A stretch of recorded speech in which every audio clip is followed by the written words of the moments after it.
education is key, and for you to have a better knowledge of what airport operations is all about and how aircraft marshalers fit into the chain, the terminal manager of Murtala Mohammed International Airport in Lagos, Nehemiah Auta, throws more light. Airport operations is some total of the various activities that culminate in the free, secure, and safe passage of passengers, aircraft, and goods through an airport. So in a nutshell, that's the way to summarize it. That is some total of all of it. You have an aircraft involved, you have a passenger involved, you have meals involved, you have cargo involved. So the safe, secure, and expeditious. Now, what does a marshaller do? What a marshaller does is that he brings in the aircraft from the lead-in line up to the particular point where it can stop now. Those particular points are calibrated. That the aircraft stop, that is the nose wheel will stop at the particular point where it is calibrated, because the pilot cannot see the particular spot he needs to stop. So what the aircraft marshaller does is, first and foremost, he stays where he can bring in call the pilot in from the lead-in line. He comes in. Now, they are calibrated in such a way that if you come in neatly and stop exactly there, that means your aircraft has aligned, so the bridge can come in and then fit into your doors, and people can come, so it doesn't miss the doors. You understand? If you miss the door, it will be a problem. So that's what the marshaller does. First and the second, that is the lead marshaller. The second thing the marshaller does is that when you calibrate, he gives you a clearance of your wingtip. Okay, so for situations where you have to bring in an aircraft, perhaps maybe that particular bay is not meant for that aircraft, but you know that maybe the wingtips are about the same. Then you can have the lead-in person calling in the pilot. Then you have two wingtip pilots, marshallers, standing at the wingtip to do a clearance for you at the wingtip, if an aircraft is parked next to it. Now there's a standard clearance that is about 7 meters. So the standard is that every wingtip should clear 7 meters. That is, if the wingtip is here, this other people, the distance between the two wingtips must be 7 meters.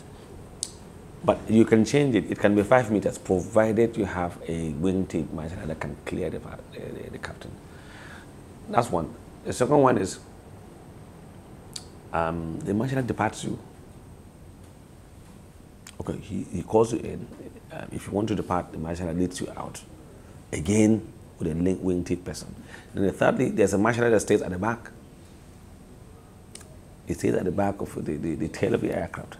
So if an aircraft is passing behind you, he gives that same aircraft wingtip clearance with your tail in very complex situations, or sometimes when you don't have the sense of walking. That's what the marshaller does.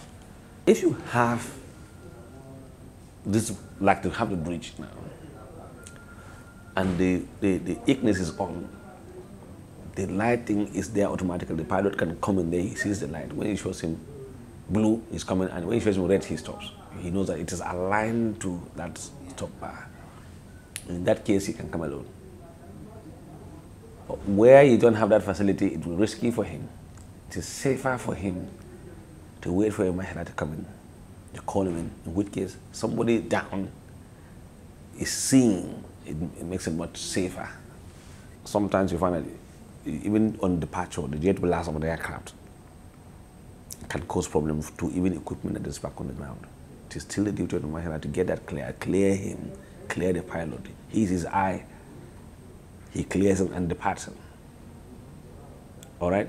Because, I mean, inside the aircraft, you can't possibly see your back. It's not like a car. You can't see. So he has to depart you. He has to know the level of power you're coming in. He can tell you to reduce your power. It's a marshaller that chokes. Okay? When the aircraft comes to the final point, so there's a choking system. The marshaller takes the choke and chokes so it doesn't move back or forth. It's only after the marshaller has choked it that the captain can cut the power of the engine. You will be specifically trained. Training involves knowing rudimentary things about the aircraft, what type of aircraft, what is their wingspan, mainframe, engine capacity, the safety issues that are on the aircraft so that people don't pass them from engines when they are rolling and so on and so forth. A lot of things. You have to know about fueling procedures, etc., etc. on the ramp. You know, and then there are the currents. So when you do the training and you are licensed, then the license expires, just like any, you know, because they are structured. So the license expires, and then you have to go for the currents for your license, to revalidate the license, make sure to get your currency. Now you see how much marshallers do to ensure passengers are safe. You sure can send in your comments or questions via our feedback platform. When we return after the break, marshallers are still under the spotlight. Do join us again.